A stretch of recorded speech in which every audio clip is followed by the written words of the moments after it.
Hello. तो हम लोगों ने जितनी भी इस सेक्शन से रिलेटेड थ्योरम्स थी वो सारी कर लिए। आई होप आप लोगों ने सारी थ्योरम्स के प्रूफ कर लिए होंगे अच्छे से, और सबसे बड़ी बात सारी थ्योरम्स की जो स्टेटमेंट्स हैं वो क्या इंप्लाई करते हैं वो अच्छे से क्लियर होगा। तो देखो, सबसे पहले मैं सारे जितने भी सॉल्व एग्जाम्पल हैं इससे रिलेटेड मैं सारे डिस्कस कर रही हूँ, और इसमें कुछ मेथड्स भी हैं, ठीक है, ईजी करने के लिए कैलकुलेशंस को, तो वो भी मैं इस लेक्चर में डिस्कस करूंगी। तो आफ्टर दिस लेक्चर आप लोगों को करना क्या है, एक्सरसाइज 2.3 आप पूरी सॉल्व करेंगे, क्योंकि मैं सारे टाइप्स डिस्कस कर लूंगी इसमें, तो उसी पे बेस्ड आपकी पूरी एक्सरसाइज 2.3 है, तो आप वो पूरी करेंगे। और ये 2-3 दिन आप ले लीजिए, मंडे तक आप ये पूरी एक्सरसाइज कर लेना, और मंडे को मैं आप लोगों के डाउट्स लूंगी इस एक्सरसाइज के रिगार्डिंग। जो भी आपसे क्वेश्चन नहीं हो रहा वो आप मंडे को ग्रुप पे डालेंगे कि हमसे ये क्वेश्चन नहीं हुआ, वो मैं फिर नेक्स्ट लेक्चर में आपको डिस्कस कर लूंगी, ठीक है। तो देखिए, फर्स्ट एग्जांपल में तो कुछ भी नहीं है। प्रूव दैट द सेट, आपको एक सेट दे रखा है जिसमें 3 वेक्टर्स हैं, वो कह रहा है कि प्रूव करो कि क्या ये बेसिस है या नहीं है आर क्यूब ओवर आर की। तो बहुत सिंपल है बेसिस को चेक करना नॉर्मल तरीके से, तो डेफिनेशन से जाएंगे। तो सबसे पहले तो आप चेक कर लीजिए कि तीनों वेक्टर्स क्या है, एल आई है या नहीं है ना। एल आई चेक करना आता ही आप लोगों को। एल आई के बाद आपको सेकंड स्टेप क्या चेक करना है कि क्या ये वेक्टर्स को आर क्यूब के कोई भी नॉर्मल वेक्टर ले लेंगे आप, जर्नल ए बी सी, तो क्या ये उसको स्पैन करता है या नहीं करता है। स्पैन करने के लिए आपको पता है आपको क्या निकाल के लाने होते हैं, वो स्केलर्स निकाल के आने होते हैं। अगर आपको स्केलर्स मिल गए A1 A2 A3 जर्नल किसी वी वेक्टर के लिए आर क्यूब के लिए, तो वो स्पैन कर देगा। इसको नहीं मिल रहे तो नहीं करेगा। ये क्वेश्चन भी हम बहुत कर चुके हैं पीछे, तो ये तो कुछ भी नहीं है फर्स्ट क्वेश्चन में। ये मैंने आपको कहा भी था करने के लिए पिछले लेक्चर में भी। सेकंड में भी यही करना है, ठीक है। सेम आपको चेक करने के बेसिस बन रहा है या नहीं बन रहा है। सेम थर्ड में भी यही करना है, ठीक है, कि ये आपकी बेसिस है या नहीं है, यही चेक करना है। फोर्थ में भी यही चेक करना है। आपको 3 वेक्टर्स दे रखे हैं, तो चेक करना है कि ये बेसिस बन रहे हैं या नहीं बन रहे आर क्यूब की, ठीक है।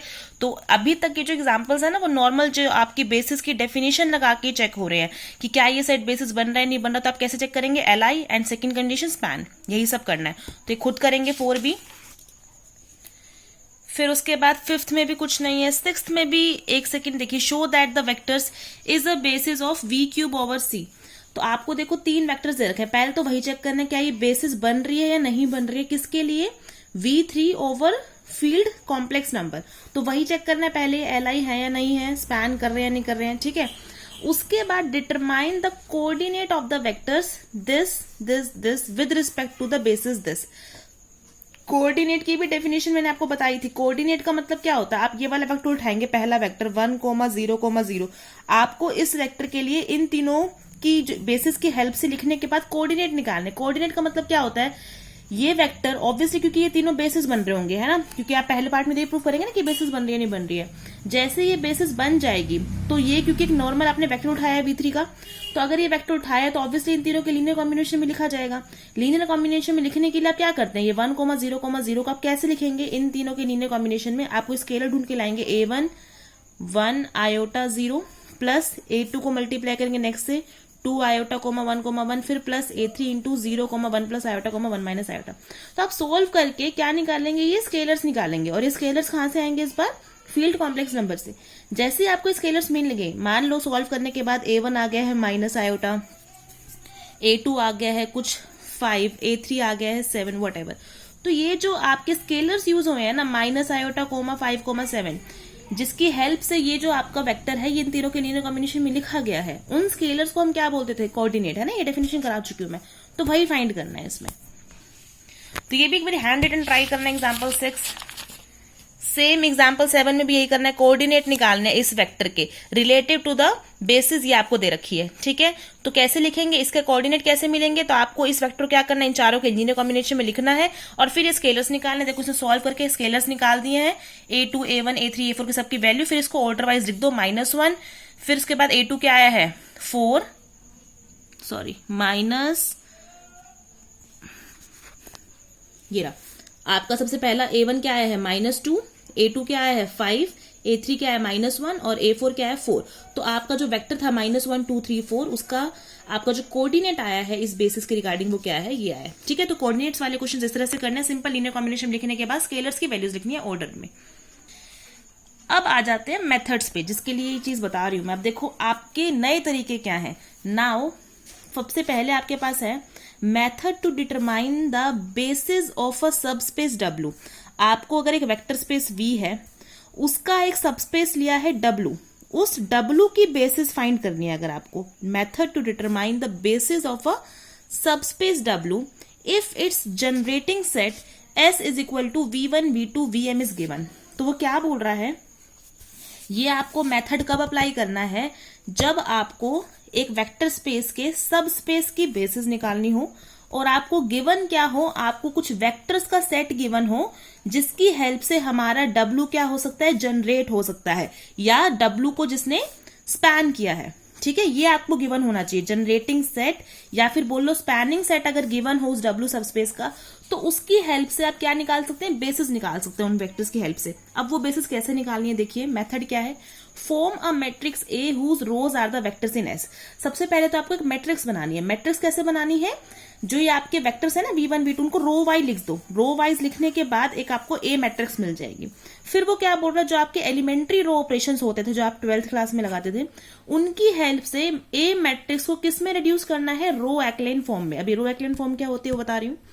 आगे क्या बोल रहा है, फिर तीसरा स्टेप क्या होता है, the non zero rows of row echelon form are the basis of W। फिर वो बोल रहा है वो जो आप रो रिड्यूस करके एक मैट्रिक्स बना लोगे ना रो एक्लेन फॉर्म में, वो बोल रहा है उस मैट्रिक्स की जो नॉन जीरो रोज होंगी उसको क्या बोलेंगे, वो जो नॉन जीरो रोज होंगी वो वेक्टर्स क्या बनाएंगे, W के लिए बेसिस बनाएंगे।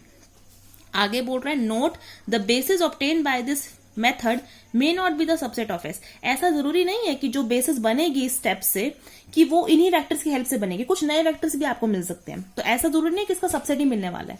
क्लियर है, तो ये मेथड अब अप्लाई कैसे करना है, ये रो एक्लेन फॉर्म क्या है वो बताती हूँ। तो देखिए सबसे पहले डेफिनेशन रो रेड्यूस्ड या रो एक्लेन फॉर्म की, वो आपको कन्वर्ट कैसे करना है, स्टेप्स देखिए क्या है। आपके पास कोई भी m क्रॉस n मैट्रिक्स है, ठीक है, the first non zero entry in each non zero row of R is equal to 1। वो क्या बोल रहा है, सबसे पहला तो आपको क्या ख्याल रखना है कि जो आपकी फर्स्ट नॉन जीरो एंट्री है हर रो में, आप पहली रो चेक करेंगे, उस पहली रो में चेक करना कि पहला नॉन जीरो एलिमेंट कौन सा आ रहा है। ठीक है, जैसे आपको पहला नॉन जीरो एलिमेंट मिल गया रो के अंदर, उसको आपको क्या बनाना है, उस एंट्री को 1 बनाना है। ठीक है, रो ऑपरेशंस की हेल्प से जो आप 12th में करते थे। फर्स्ट स्टेप ये है कि हर नॉन जीरो एंट्री हर रो में क्या होनी चाहिए, 1। सबसे पहली नॉन जीरो एंट्री हर रो में क्या होनी चाहिए, 1 होनी चाहिए। सेकेंड क्या है, each column of R which contains the leading non-zero entry of some row has all its other entries 0। वो क्या बोल रहा है, उसके बाद each column of R which contains the leading non-zero entry, leading मतलब जो फर्स्ट नॉन जीरो एंट्री जो आपने 1 बना दी होगी हर रो में, फिर उस कॉलम के अंदर उस 1 के अलावा बाकी सारे नीचे वाली एंट्री क्या होनी चाहिए, 0 होनी चाहिए। ठीक है, जैसे फॉर एग्जाम्पल देखो, मुझे ये एक ना 3x3 ऑर्डर की एक मैट्रिक्स दे रखी है। ठीक है, अब मुझे इसको किस में कन्वर्ट करना है, रो रिड्यूस्ड एक्लेन में या एक्लेन फॉर्म में कन्वर्ट करना है। तो आपको सबसे पहला स्टेप क्या देखना होता है कि आपको जैसे पहली रो में चेक कर रही हूँ, तो पहली रो में पहली नॉन जीरो एंट्री यही है पड़ी है ना, ऐसा नहीं कि 0 है पड़ी मैं सेकंड पे जाऊंगी, नहीं, यही नॉन जीरो एंट्री है, तो इसको आपको 1 चाहिए, ये 1, और फिर इसके नीचे वाली सारी एंट्री क्या बनाओगे, 0 बनाओगे, जैसे कि आप वो इनवर्स निकालने के लिए यूज करते थे 12th क्लास में। ठीक है, लेकिन देखो अब ना मैं इसको थोड़ा सा ना वो करती हूँ, अपने लिए सिंप्लीफाई करती हूँ, क्योंकि मुझे दिख रहा है देखो थर्ड रो में पहली एंट्री 1 है ना, तो मेरे पास एक रो ऑपरेशन ये भी तो होता है ना कि मैं रोज को इंटरचेंज कर सकती हूँ। तो सबसे पहले मैं इसमें क्या कर रही हूँ कि मैं R3 चेंजेस इंटू R1 कर रही हूँ, ताकि मुझे नई मैट्रिक्स क्या मिल जाए, 1 -3 0 ऊपर आ जाएगा, फिर उसके बाद 2 1 1 तो एज इट इज रहेगी, और ये जो आपकी फर्स्ट रो है वो नीचे आ जाएगी 3 -1 2। ठीक है, अब मैं क्या कर रही हूँ, मेरे को फर्स्ट रो में पहली नॉन जीरो एंट्री क्या मिल रही है, 1 मिल रही है, तो मेरा पहला पार्ट खत्म हो गया।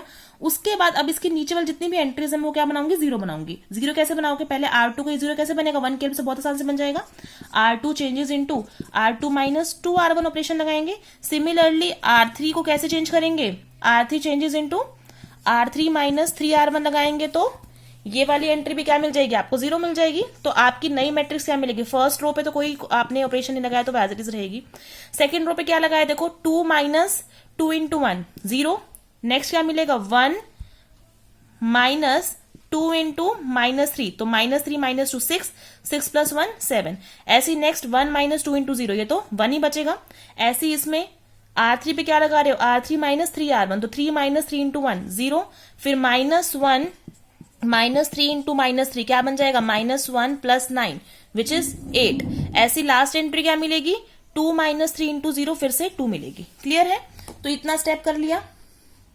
तो मेरा ये काम किसके लिए खत्म हो गया है, फर्स्ट रो के लिए खत्म हो गया। फर्स्ट रो की पहली एंट्री, पहली नॉन जीरो एंट्री 1 और उसके नीचे वाले दोनों 0। अब नेक्स्ट करना है सेकंड रो पे काम। अब सेकंड रो में देख रही हूं, सेकंड रो में पहली नॉन जीरो एंट्री 7 है ना, तो अब इस नॉन जीरो एंट्री 7 को क्या बनाना है, 1। ठीक है, इसको 1 बनाने के बाद इसके नीचे ऊपर वाली एंट्री क्या बनानी है, 0।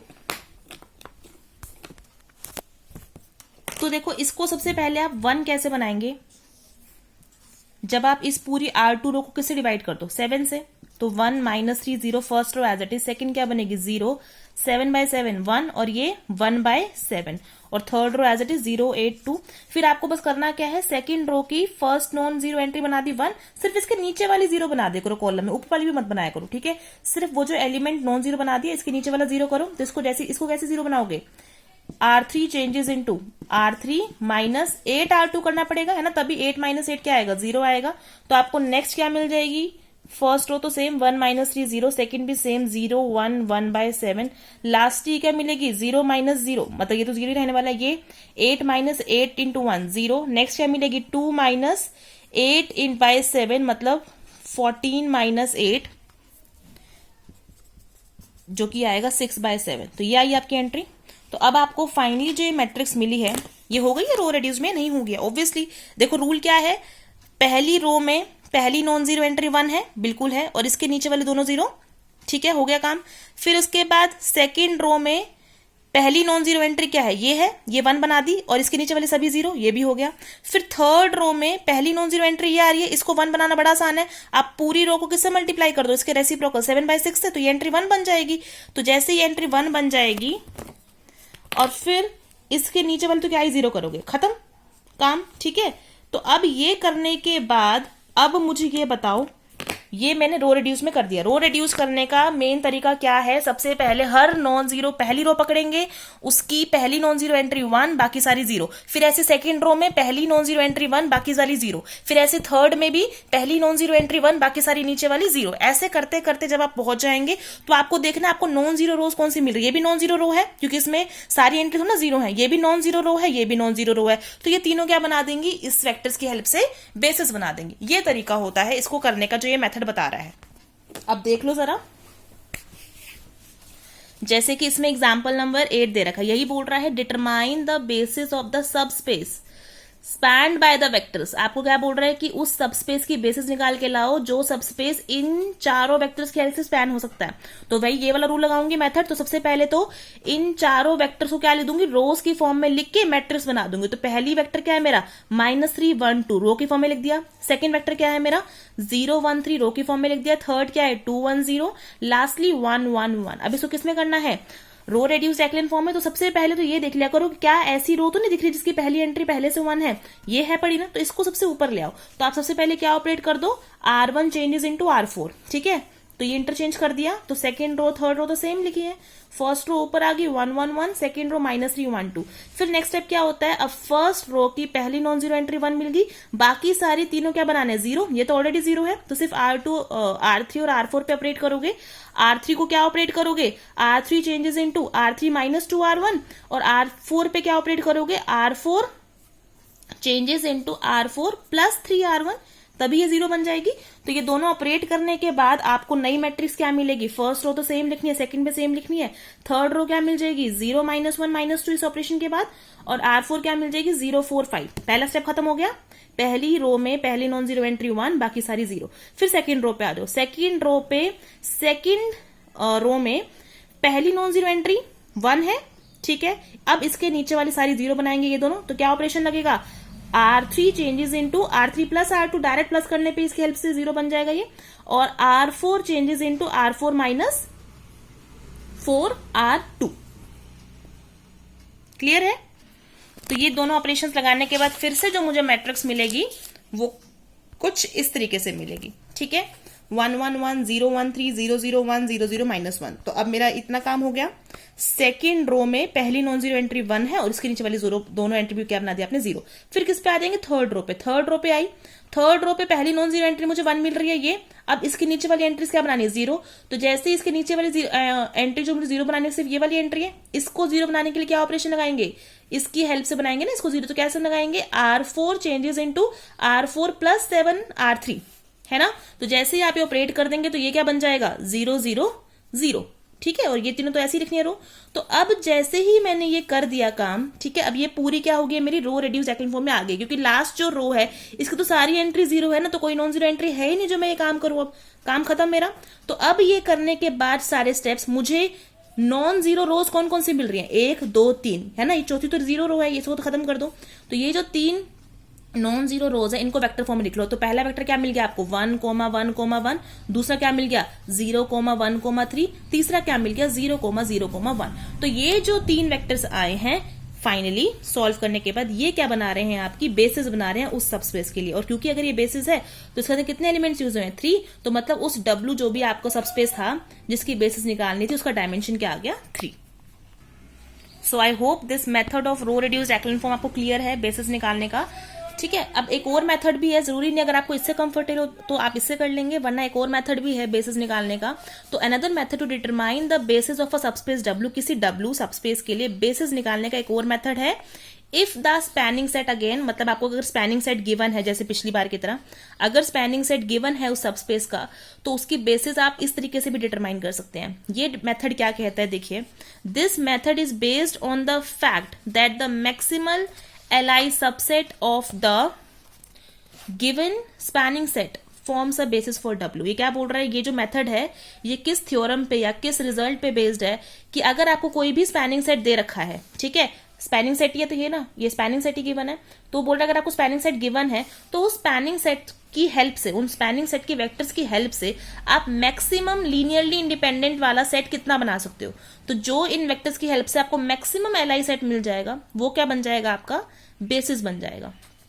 तो वो बोल रहा है अभी तरीका फॉलो कैसे करना है। सबसे पहले तो एक सिंगल वेक्टर उठा लो कोई भी, तो take a singleton set of non zero vector say V1, मतलब आपने पहला वेक्टर उठा लिया V1, ठीक है। नॉन जीरो वेक्टर तो होंगे ही होंगे सारे, ठीक है। तो सबसे पहले तो आप क्या कह रहे हैं, take a singleton set of non zero vector say V1।